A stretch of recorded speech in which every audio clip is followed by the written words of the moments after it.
Hola, mi nombre es Mari Carmen Araga Flores y a continuación les estaré hablando sobre neoplasias. Este video es a fin de entregar una tarea para la materia de patología general. Les estaré dando a conocer diferentes definiciones. Una de ellas, y es muy importante, que es la oncología. Esta es la rama de la medicina que trata el estudio de los tumores. Un tumor es la hinchazón o el aumento de tamaño propio de los eventos inflamatorios. Este puede ser localizado invasivo, benigno o maligno. El cáncer es la neoplasia caracterizada por el crecimiento incontrolado de las células anaplásicas que tienden a invadir el tejido circundante y a metastizar a puntos distantes del organismo. Gran grupo de enfermedades neoplásicas que se caracterizan por la presencia de células malignas. Anaplasia. Este es el cambio de la estructura celular y en su orientación recíproca, caracterizada por la pérdida de diferenciación y a la vuelta a una forma más primitiva. La anaplasia se caracteriza de la malignidad. Metaplasia. Esta es la transformación de las células de tejidos normales maduros a otros como mecanismo de un proceso adaptativo. La metástasis es el proceso por el cual las células tumorales se diseminan hacia partes más distantes del organismo. Puesto que los tumores malignos no tienen cápsulas, las células pueden escapar, estas se pueden convertir en émbolos y ser transportados por la circulación linfática y o sanguínea para implantarse en los ganglios y en otros órganos distantes del tumor primario. Los tumores tienen dos componentes básicos, el primero es el parénquima y el segundo es el estroma. El estroma puede ser abundante o escaso, fibroso o laxo. Desmoplasia. El término desmoplasia se utiliza para tumores con abundantes estroma fibroso a la histología y este se traduce en la macro como masas duras y difíciles de cortar que se denominan escirrosas. Otra clasificación que podemos también tener en los tumores es benignos y malignos. El tumor benigno generalmente tiene un pronóstico bueno y el tumor maligno es muy agresivo y mortal generalmente. Para poder clasificarlos en benigno o maligno se deben de utilizar diferentes criterios clínicos y patológicos como el comportamiento, su forma de crecimiento, sus características macroscópicas, su aspecto histológico. En los tumores malignos se evalúan diferentes elementos. Uno puede ser la presencia de cápsula, la compresión o invasión del tejido vecino, la presencia de necrosis, la diseminación o no por vasos sanguíneos y las siembras a distancia.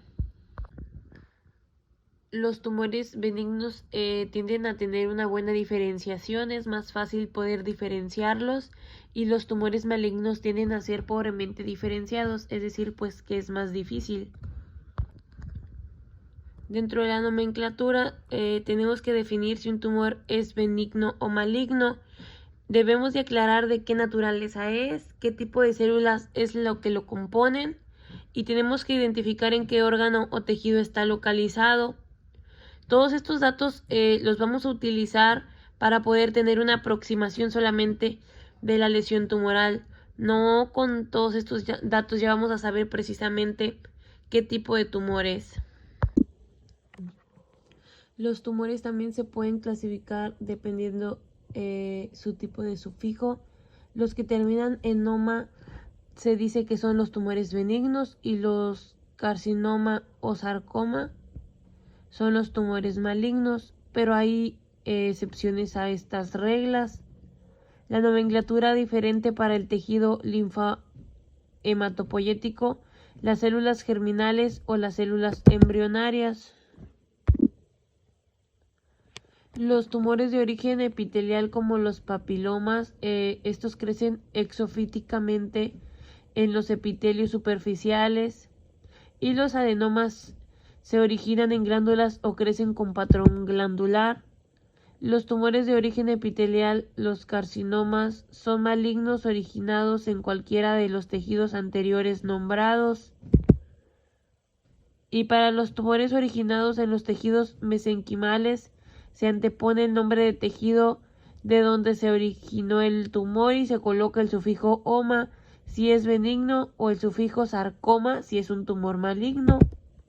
Por ejemplo, en el cartílago sería condroma o condrosarcoma. Y si es en fibroso, va a ser fibroma o fibrosarcoma. Hay excepciones, por ejemplo, los tumores malignos del tejido linfoide se denominan linfoma y las neoplasias del tejido linfahematopoyético se le llama leucosemias.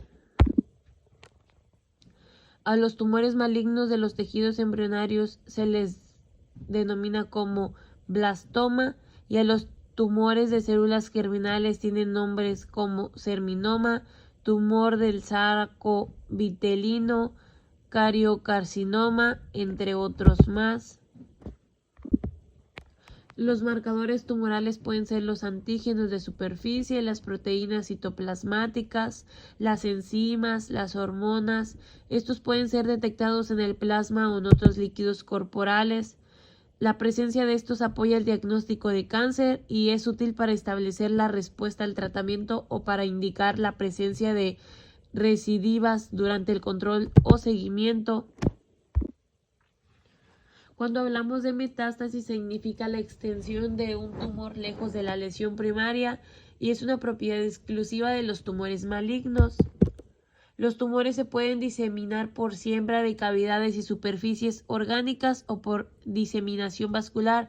Puede ser linfática o hemática. La vía linfática es la vía de diseminación clásica de los carcinomas y se hace siguiendo la vía natural de drenaje. Y la vía hematógena es más frecuente en los sarcomas. Los órganos más afectados por metástasis son los pulmones y el hígado. Se le denomina metaplasia a la transformación o al reemplazo de un tejido adulto en otro que es de la misma clase. Hay distintas causas. Una de ellas puede ser por irritación, por sustancias químicas, por estrógenos o por déficit de vitamina A. Por lo general, la metaplasia se realiza a partir de una célula indiferenciada o poco diferenciada. Esta es capaz de multiplicarse y a partir de ella se generan células con diferente diferenciación. La displasia epitelial de la mucosa oral constituye en la actualidad una alteración morfológica que traduce una serie de modificaciones de la normalidad histológica y se relaciona con la capacidad de malignización de su epitelio. Hay diferentes criterios histológicos. Estos pueden ser bordes epiteliales en forma de gota, hiperplasia de la capa basal, alto número de mitosis y presencia de mitosis anormales. La clasificación es displasia epitelial leve, cuando las alteraciones se producen en el tercio basal del epitelio y solo dos criterios histológicos de displasia. Los dos criterios son displasia epitelial moderada y el segundo es la displasia epitelial severa.